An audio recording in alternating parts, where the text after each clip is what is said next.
स्वरूपम। ग्रंथराज श्रीमद् भागवत महापुराण षष्ठ स्कंद द्वितीय अध्याय आलोचना चतुर्विंशति श्लोक থেকে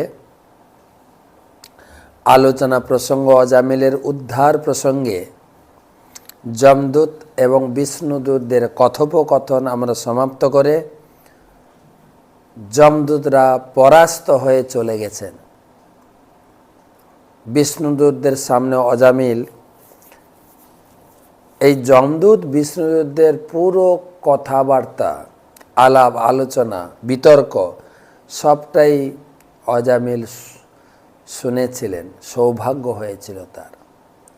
যমদূতরা চলে গেলেন, তখন যমদূতদের হাত থেকে যখন বিষ্ণুদূতরা অজামিলকে সুরক্ষা দিলেন, অজামিল অত্যন্ত কৃতজ্ঞতা ব্যক্ত করে বিষ্ণুদূতদের প্রণাম করলেন এবং প্রণাম করার পরে কিছু বলবেন, সেই সময়ে বিষ্ণুদূত অন্তর্ধান হয়ে গেলেন এবং সেখানে কেবলমাত্র অজামিল আছে। সেখান থেকে আমরা আলোচনা করব। চতুর্বিংশতি শ্লোক থেকে প্রথমে গুরুদেবের চরণে প্রণাম নিবেদন করে তার হয়তো আশীর্বাদ প্রার্থনা করি। নমঃ বিষ্ণুপাদায় কৃষ্ণ পৃষ্ঠায় ভূতলে শ্রীমতে জয়পতাকা স্বামী নীতি নামিনে নম আচার্য পাদায় নিতাই কৃপা প্রদায়িনে গৌর কথা ধামদায় নগর।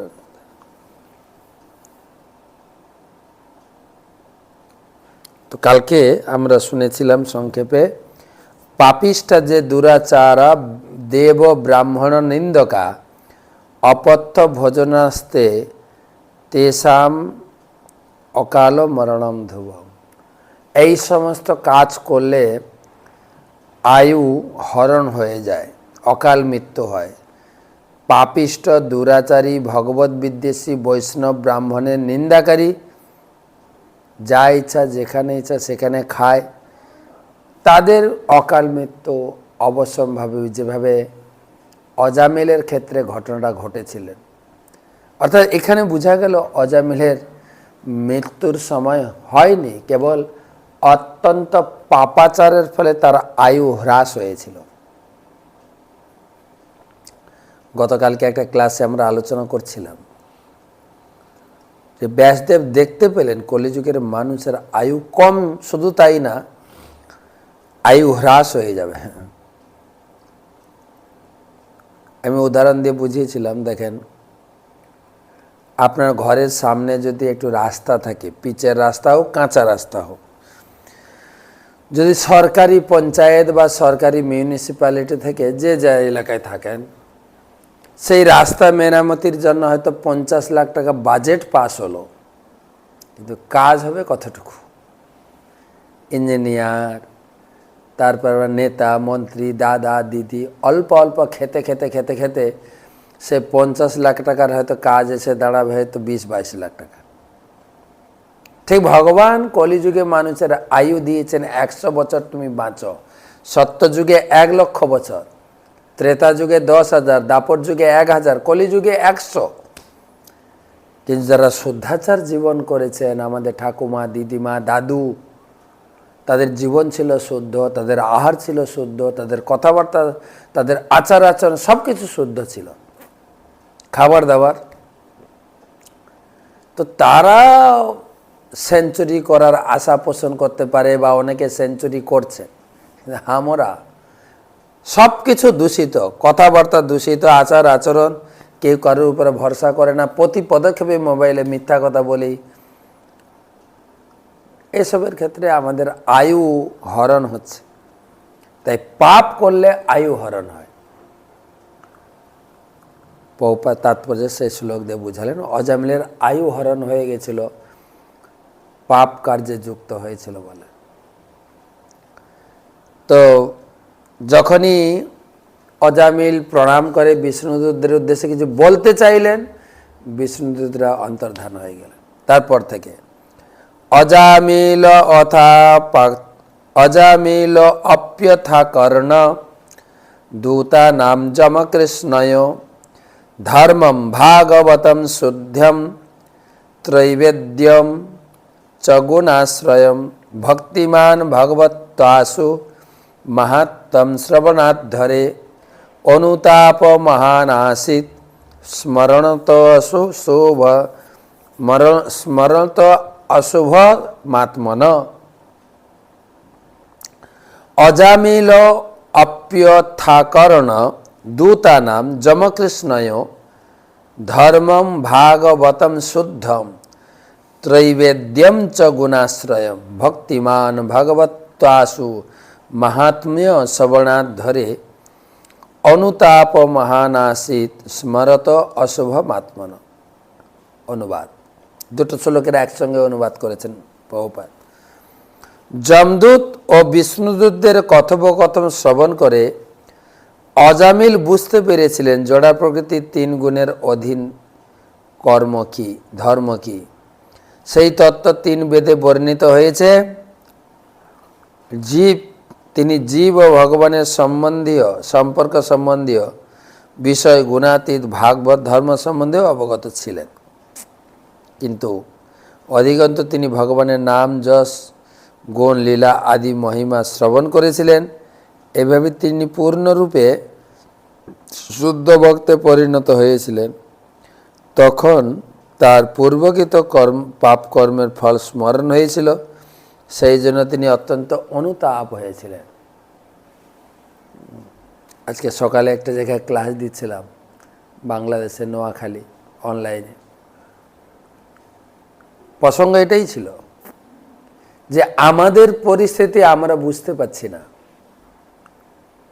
কত কঠিন পরিস্থিতির মধ্যে রয়েছি প্রত্যেকে। যার জন্য আমরা সকালবেলা গুরুবর্গ একটা গান শিখিয়েছেন যে সংসার দাবা নদলীঢ় লোক ত্রণায় কারুণ্য ঘন ঘনাত্ম প্রাপ্ত্যস্য কল্যাণ গুণার্ণবস্য বন্দে গুরসি চরণারবিন্দ। কি পরিস্থিতির মধ্যে আছি, চারিদিকে আগুন লেগে গেছে আমার সংসারে, সংসার দাবা, আমার সংসারে দাবানল লেগে গেছে। যেরকম জঙ্গলে আগুন লাগে না, তখন পশু পাখি বিশেষ করে সাপ পুড়ে ছাই হয়ে যায়। তো আমার সংসারে এরকম আগুন ধরে গেছে, সংসার দাবানল। হে গুরুদেব, আমি এই সংসার দাবানল থেকে উদ্ধারের কোনো উপায় খুঁজে পাচ্ছি না, গুরুদেব প্লিজ আমাকে রক্ষা করুন। এটা তো গানের ভাব। আমরা তো সুর তাল মৃদঙ্গ করতাল তানপুরা দিয়ে সংসার দাবা সুর দিয়ে গাই, উপলব্ধি হচ্ছে কোথায়? তো অজামিল উপলব্ধি করতে পেরেছিলেন যখন তিনি ভগবত তত্ত্ব জ্ঞান লাভ করেছিলেন। তারপরে না হলে তো আমরা যে যেখানে আছি ভালো আছি। আপনি পাড়া গ্রামে আছে, তা আপনাকে যদি বলা হয় চলো শহরে পাকা, না না এই গ্রাম ভালো আছে আমার, এই গ্রামবাসীদের ত্যাগ করে আমি যেতেই পারবো না।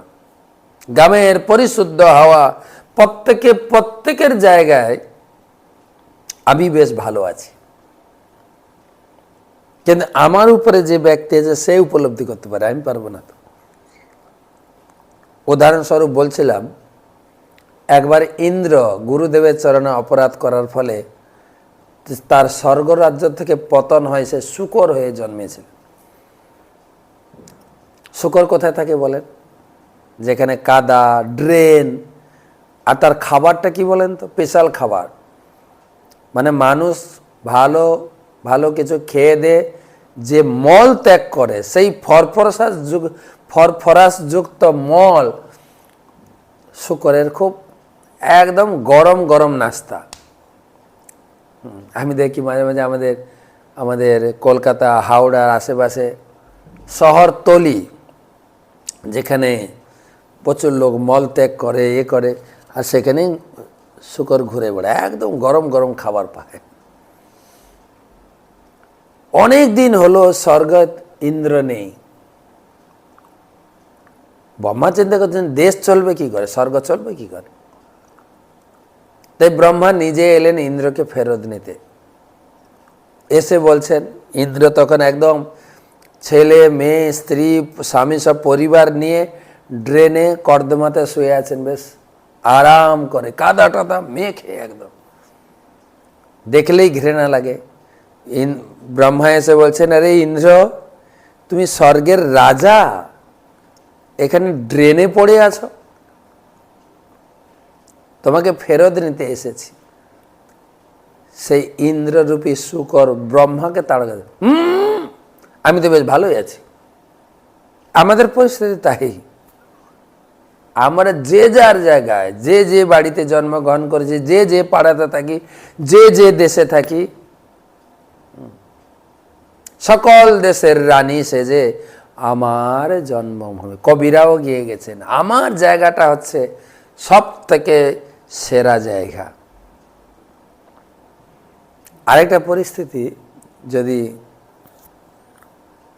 যে কোনো ব্যক্তিকে জিজ্ঞেস করে, কেমন আছেন দাদা, দিদি কেমন আছেন, ভালো আছে।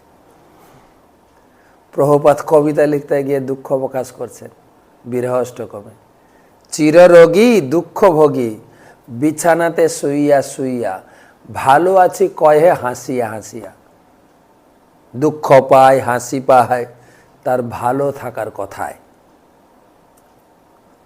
এমনকি হসপিটালেও যিনি থাকেন, এমন হসপিটালের আইসিইউতে আপনি দেখতে যাবেন, আপনার কোনো পরিবারের কেউ অসুস্থ হয়ে হসপিটালে, বা আত্মীয় স্বজন বা পরিচিত জন, ইচ্ছা হয়েছে আমি গিয়ে একটু দেখে আসি, কাকু, জেঠু, মামা, দাদা, ভাই কেমন আছো, খুব ভালো আছি।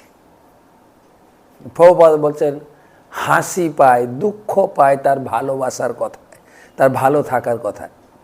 তো ভালো যদি আছেন, হসপিটালে বা আইসিইউতে কেন পড়ে আছেন, ঘরে যান। লোকে মনে করেন আমি ভালো আছি। তো এই উপলব্ধি হবে না। এখন যদি হরিনাম করো, গীতা পড়ো, হ্যাঁ এগুলো দরকার নেই, আমি তো ভালোই আছি, তোমাদের টাকা পয়সা নেই, তোমরা গরিব লোক, তোমাদের যে অনেক বিপদ, তোমরা হরিনাম করো, আমার কিসের অভাব।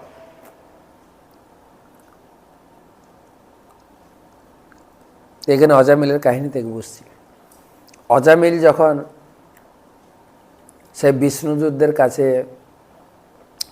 তত্ত্বগত গীতা ভাগবতমের কথা, শুধু বিষ্ণুদূত না যমদূতের কাছেও শুনলেন যে কি কি করলে পাপ হয়, কি কি করলে পুণ্য হয়, আর কি কি করলে জীবনের এই কদর্য পরিস্থিতি থেকে উদ্ধার পাওয়া যায়, এই যখন কথা শুনলেন তখন তার হোঁশ ছিল, আরে আমি তো ভালো পরিস্থিতিতে নেই। তো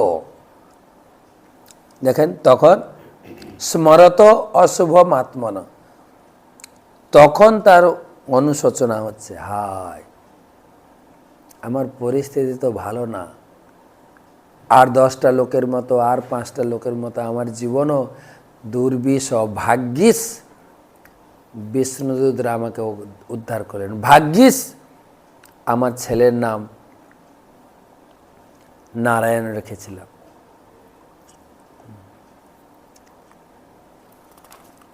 অনুতাপ, অনুতাপটা তখন আসবে যখন বেটার পরিস্থিতিতে আসব। বা গীতায় ভগবান বলেছেন, রসোবর্জম রসোপস্য পরম দুষ্ট্যা নিবর্ততে।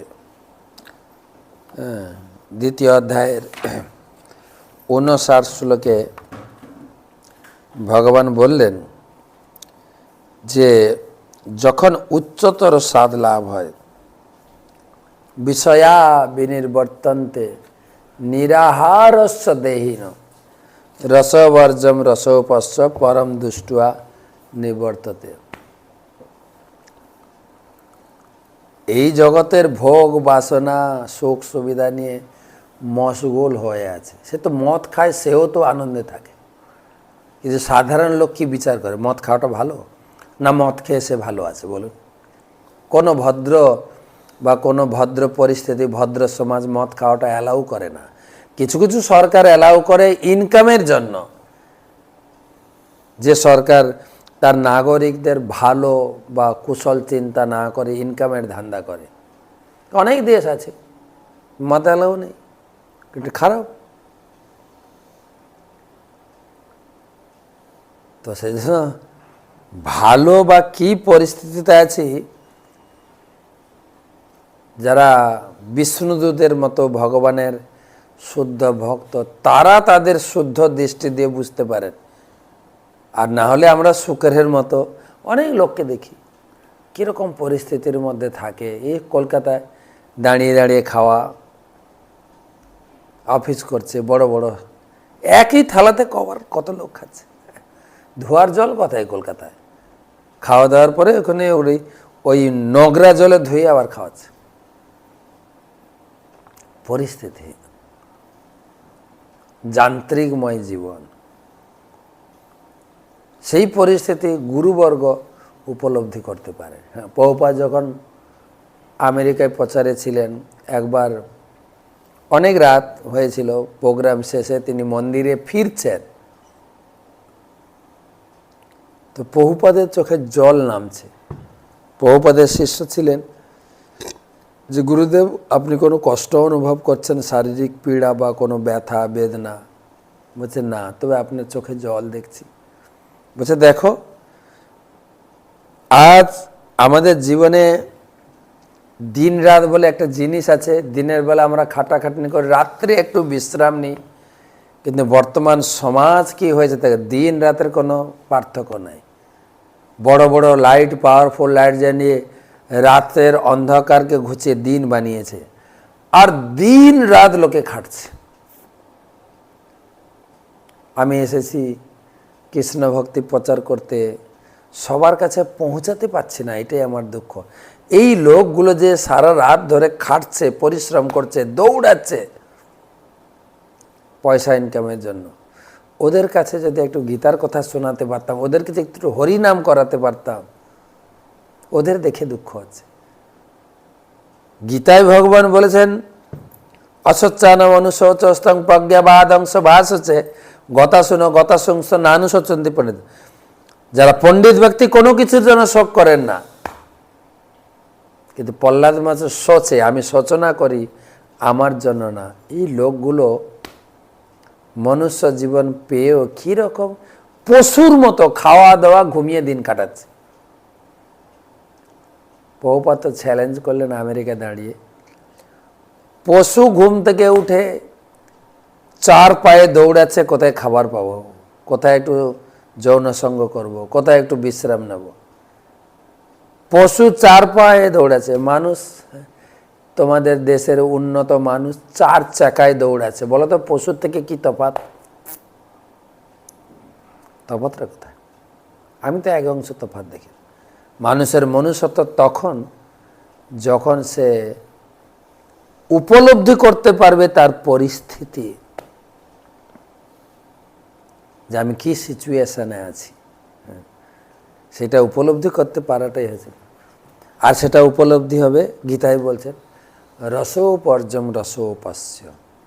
এখন তো আমার মাছ মাংস ছাড়া থাকতেই পারি না, ওগুলো ছেড়ে থাকা যায় বলো, নিরামিষ খাওয়া যায় বলো। যখন তুমি উপলব্ধি করবে নিরামিষ নয়, ভগবানের প্রসাদ, তার যে টেস্ট, সেই টেস্ট জিহ্বাতে লাগলে তখন এগুলো তুৎকার হবে। আরে খাওয়া দাওয়া তো দূরের কথা। যামুনাচার্য বিখ্যাত একজন ব্যক্তি, তিনি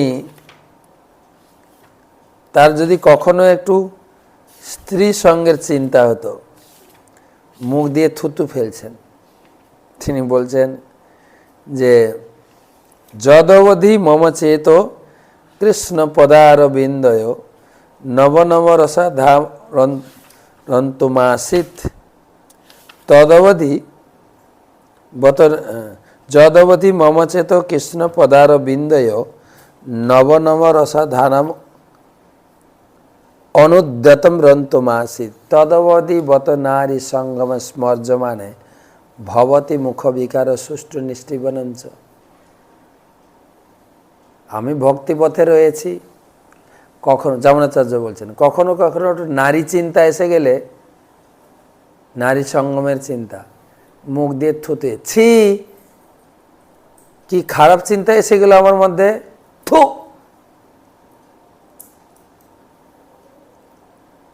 তো সেই অজামিল এখন অনুতাপ, অনুতাপ তখন আসবে যখন হায়ার টেস্ট পাবো, না হলে এগুলো কেন অনুতাপ আসবে। অহো মে পরমম কষ্টম অভূত বিজিতা আত্মনা যেন বিপ্লাবিতং ব্রহ্ম বিসল্লাম জায়তাত্মনা। অহো মে পরমম কষ্টম অভূত বিজিতাত্মনা যেন বিপ্লাবিতম ব্রহ্ম বিশল্যাম জায়তাত্মনা। অজন্ম বললেন, হায় হায়, আমার ইন্দ্রিয়ের দাস হয়ে আমি কতই না অধপতিত হয়েছিলাম। আমি আমার ব্রাহ্মণোচিত গুণ হারিয়ে একটা বেশ্যার গর্ভে সন্তান উৎপাদন করেছি। ছি, প্রভু তাৎপর্যে লিখছেন, উন্নত একজন ব্রাহ্মণ হয়ে বেশ্যাকে বিয়ে করেছিলেন, এটা তার অধপতনের প্রথম কারণ। আর বেশ্যার হাতে খাবার খেয়েছিলেন। ব্রাহ্মণ সব জায়গায় খেতে পারে না, ভক্তেরও খাবার দাবার বিচার আছে, কিন্তু কোথায় খেতে পারবেন কোথায় খেতে পারবেন না। আপনি হয়তো বলতে পারেন আপনারা মানুষকে ঘৃণা করেন, না, আমরা মানুষকে ঘৃণা করি, তার কর্মকে ঘৃণা করি। বিবেকানন্দ দেবও বলেছেন, পাপকে ঘৃণা করো, পাপীকে নয়। আমরা প্রভুপাদ লিখছেন, ব্রাহ্মণ ক্ষত্রিয় বৈশ্য এই উচ্চ বর্ণের পুরুষেরা নিম্ন বর্ণের স্ত্রীর গর্ভে সন্তান উৎপাদন করতে পারে না, এটা নীতিবিরুদ্ধ।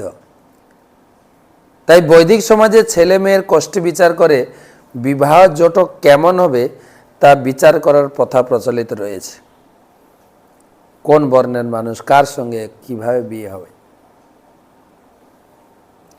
জটক, বিবাহ জটক, ব্রাইড গ্রুমস, জটক কেমন হবে।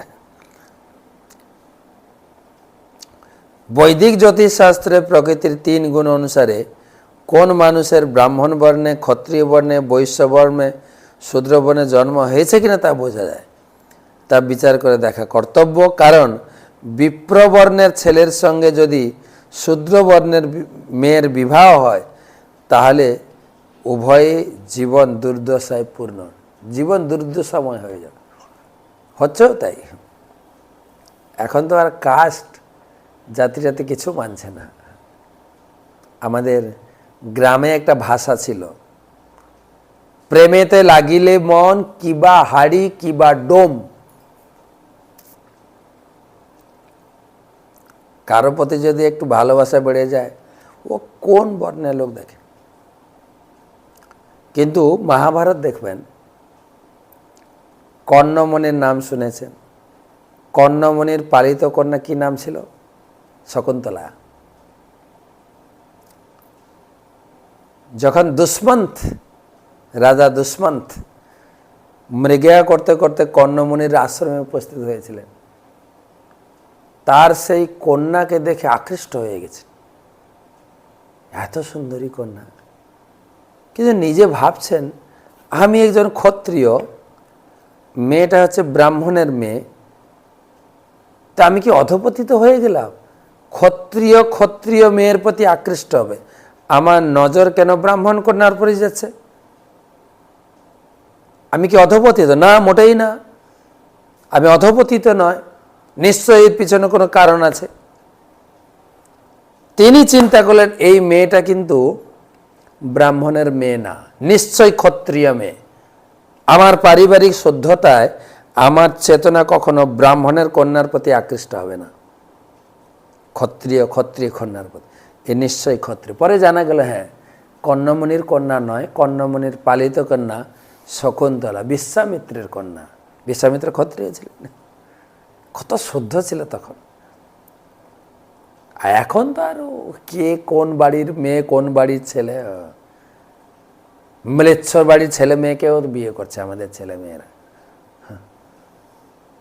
অধপতিত। তাই সমবর্ণের কন্যার সঙ্গে বিবাহ উচিত। কিন্তু এর একটা বিধান, আরেকটা সিদ্ধান্ত প্রভুপাদ স্থাপন করলেন। কিন্তু ছেলে মেয়ে উভয় যদি ভক্ত হয় সেক্ষেত্রে এই ধরনের বিচার বিবেচনার প্রয়োজন হয় না। ভক্ত গুণাতীত স্তরে অবস্থিত, তাই পাত্র পাত্রী উভয়ে যদি ভক্ত হয় তাহলে তাদের মিলনেই বিচার লাগে না, তাদের জীবন সুখময় হয়। প্রভুপাদ লিখছেন। দুটো বিচার করা দরকার। অনেক ভক্ত আছে, তারা ভক্ত হওয়া সত্ত্বেও তারা তাদের এই স্থিতিটা ধরে রাখার চেষ্টা করে। আমার মেয়ে হচ্ছে ব্রাহ্মণের ঘরে, আমরা ব্রাহ্মণ ছেলে ছাড়া বিয়ে দেবো না, আছে অনেকে। তো কোনো কোনো ক্ষেত্রে যারা হরিনাম দীক্ষা, ব্রাহ্মণ দীক্ষা নিয়েছেন তাদের সঙ্গে বিবাহ হচ্ছে।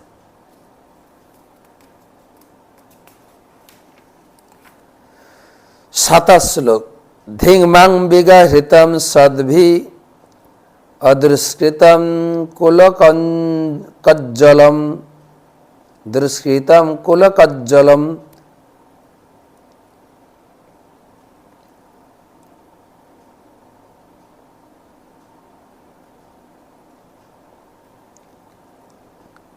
হিত্যা বালম সতীম জম সুরাপিম সতীমগাম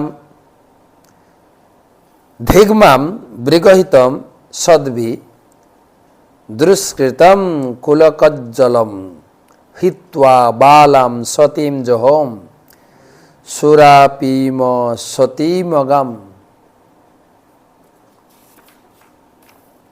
হায় আমাকে ধিক, আমি এতই পাপী যে আমি আমার কুল কলঙ্ক লেপন করেছি, আমার কুলে আমি কলঙ্ক লেপন করেছি। আমি আমার তরুণী সাধ্বী স্ত্রীকে পরিত্যাগ করে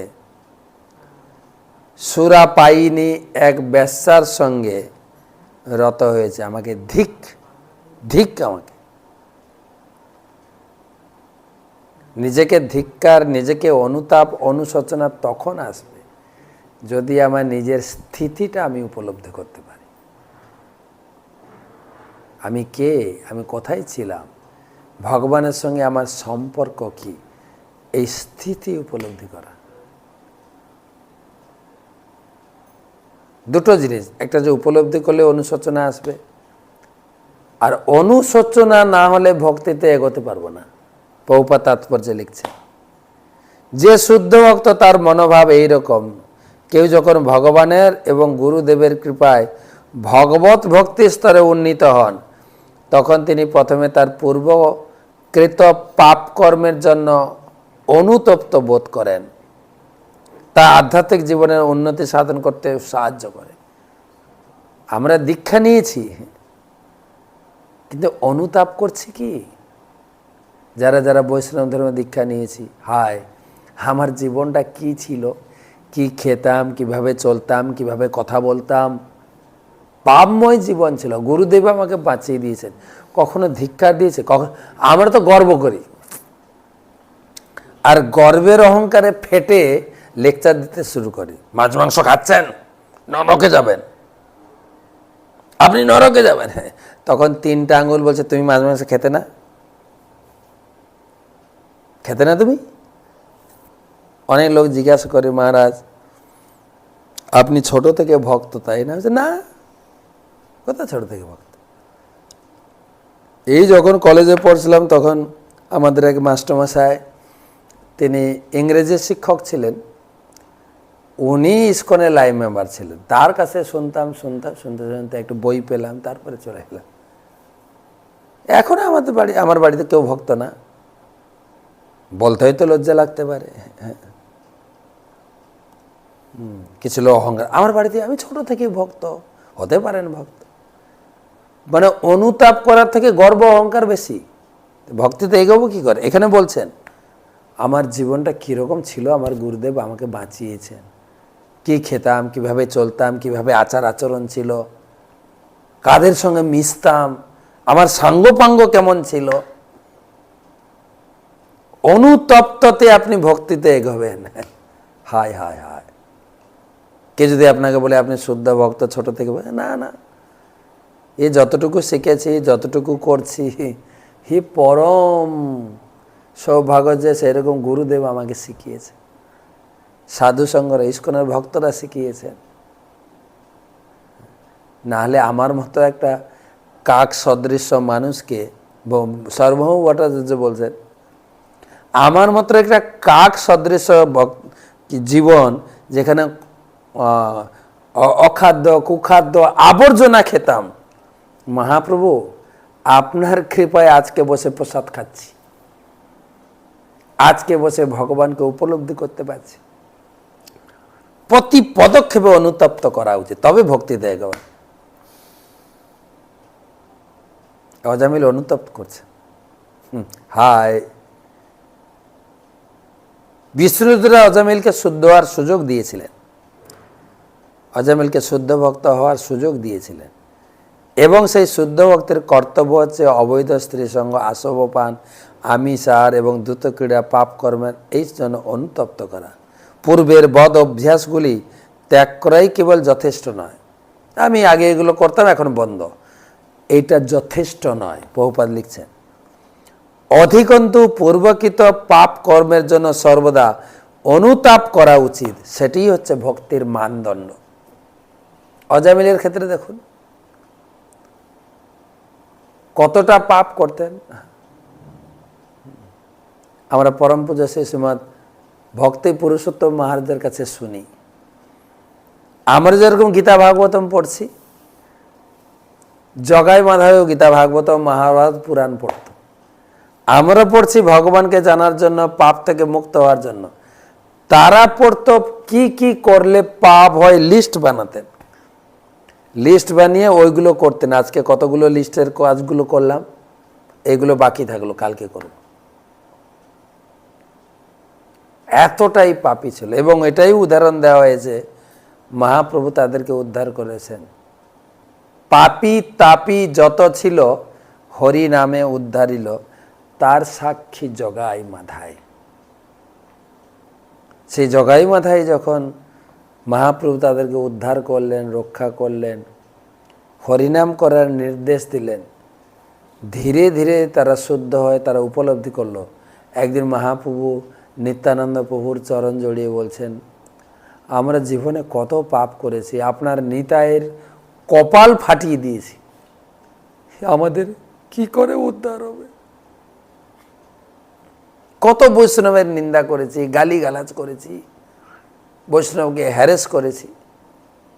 নিত্যানন্দবাবু বললেন, মাধাই গঙ্গার ঘাটে একটা ঘাট বানিয়ে দাও, সব বৈষ্ণবরা স্নান করতে আসবে, আর যারা আসবে তাদের তুমি সেবা করো, তাদের কাছে ক্ষমা চাও, আর ঘাট টাট পরিষ্কার, সবার স্নানের সুযোগ সুবিধা করে যাও, সেবা করো, ধীরে ধীরে তারা তোমাকে ক্ষমা করবে। সেই অনুতাপটা তখন আসবে যদি আমি উন্নত হই।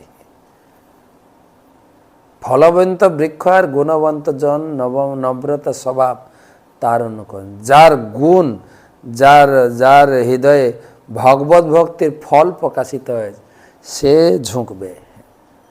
না হলে যাদের ভিতরে অহংকার আছে, আমি কারোর কাছে মাথা নত করব না, করি নাই, করব না। কিন্তু শাস্ত্র বলছেন, जो झुकता है सारा दुनिया को झुका सकता है। তো অনুতাপ কেবল পূর্ব কর্মের গুলো বন্ধ করাটা যথেষ্ট নয়। আমরা বন্ধ করেছি, মাছ মাংস খাই না, বা যা যা নির্দেশনা দেওয়া আছে, নেশা করবে না, জুয়া খেলবে না, অবৈধ সঙ্গ করবে না, করি না বলে এইটুকু যথেষ্ট না ভক্তিতে উন্নত হতে। অনুতাপ করা উচিত, বারবার অনুতাপ। অনুতাপ কিরকম ছিলাম, কিরকম ছিলাম।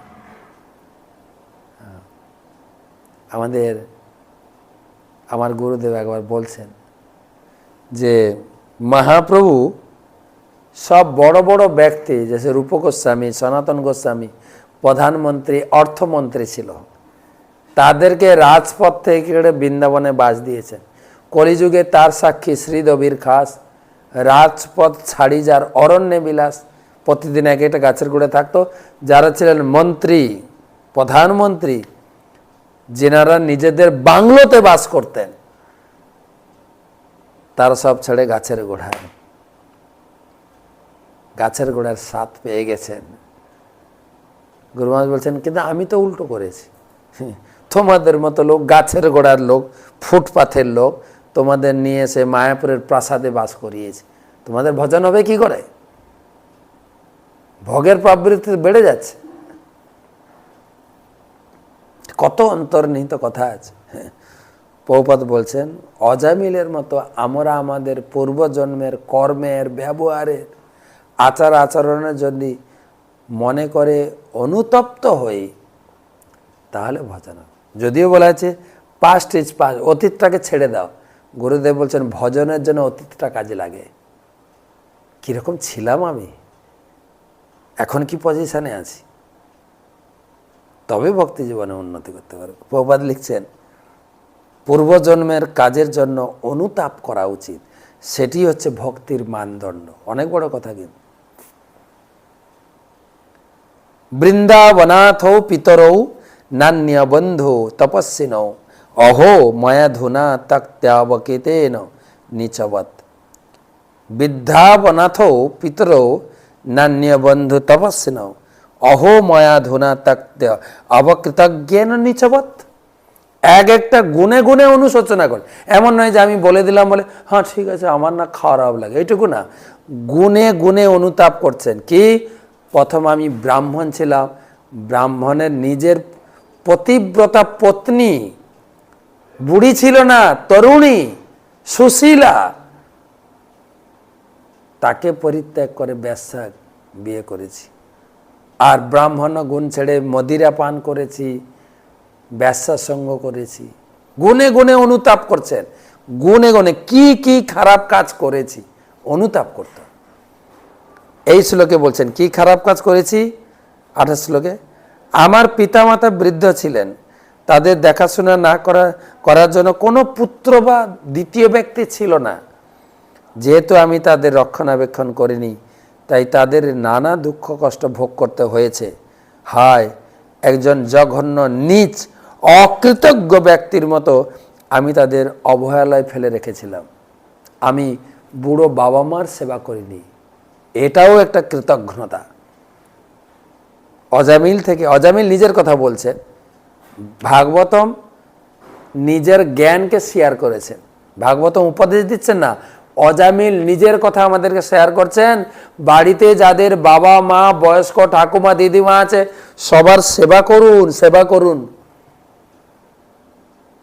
না হলে কিন্তু এর কর্মফল ভোগ করতে হবে। আমার মতো ভাগ্যিস বিষ্ণুদূতরা এসে আমাকে বাঁচিয়ে দিলেন, না হলে তো আমার অবস্থা একদম শোচনীয়। এখন তো টাকা পয়সার অহংকার, পদের অহংকার, বাবা মাকে তো তুচ্ছ তাচ্ছিল্য জ্ঞান করছি।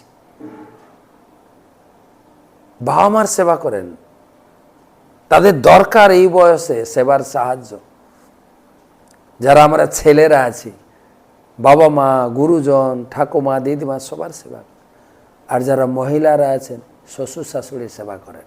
শ্বশুর শাশুড়ি হচ্ছেন আপনার বাবা মা। আপনার বাবা মা আপনার ভাই দেখাশোনা করবে, আপনার কাজ হচ্ছে শ্বশুর শাশুড়ির সেবা করা। শ্বশুর শাশুড়ি হচ্ছে আপনার বাবা মা, এটি হচ্ছে কর্তব্য। আপনার বিয়ে হয়ে গেছে, একটুও যেন তারা কষ্টে না যায়, এটাই বলছেন অজামিল, সেবা কর। হায়, আমি কত খারাপ কাজ করেছি, আমার অবস্থাটা দেখো, আমার মতো অবস্থা যেন সবার না হয়, প্লিজ সাবধান হয়ে যান। ছোট তাৎপর্য আছে। বৈদিক সভ্যতায় সকলেই ব্রাহ্মণ, বৃদ্ধ, স্ত্রী, শিশু, গাভীর রক্ষণাবেক্ষণ করতে হয়, এটি সকলের কর্তব্য, বিশেষ করে উচ্চ বর্ণের মানুষদের। ব্যবসার সঙ্গভাবে অজামিল সেই কর্তব্য পরিত্যাগ করেছিলেন। সেই জন্য অনুতাপ বোধ করে অজামিল নিজেকে অত্যন্ত অধপতিত মনে করেছিলেন। সেবা করবেন আর নিজেকে অধপতিত, হায় আমি ঠিকমতো বাবা মার সেবা করিনি, করতে পারছি না। বাবা মা তোমার কি লাগবে? বাবা মার খুশির জন্য প্রাণপণ দিয়ে সেবা করেন। বৃদ্ধদের এখানে বলছেন বৃদ্ধ, শিশু, গাভী। তো আজকে সময় হয়ে গেল, আজকে এই পর্যন্ত রাখি। আমরা